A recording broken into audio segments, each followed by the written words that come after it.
Hi guys, so ayan, gawa natin ng reaction video ito. Ito po yung kinulab ni Sir Asel at Justin Toller. So ayan guys, pakinggan na natin.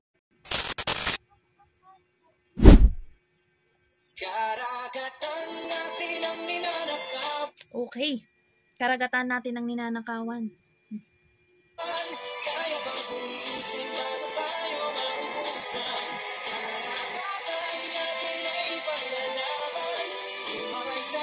Grabe, napakagaling, napakaganda ng mensahe nito.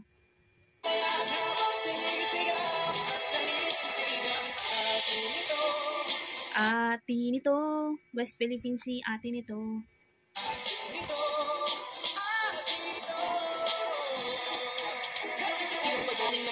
Sinuko ang pangalan ngayon, bakit parang kayamanan na papabayaan? Paalala ko lang, Philippines, ating kapabayan. Inaisa na buhay-buhay na ang nilalaban, sila parang angas tayo.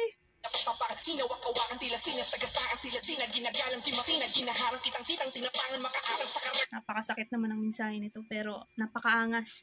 Sir Asel, napakaangas mo. Katanag di na makawakan. Kanyaan tayo ng opinion. Pero para sa akin, hindi digmaan ang solusyon. Pagmamahalan ang kasagutan. Mahalan ang kasagutan.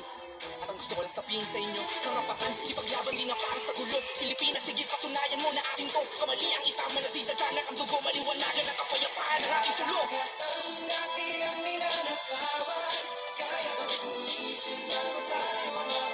Napakagaling, sobra. Okay, sobra, napakagaling po Sir Asel and Sir Justin Toller, napakagaling niyo po, ang ganda ng collaboration and saludo po ako sa iyo Sir Asel, ang galing mo, ang angas mo mag-rap. Yun lamang po and bye-bye.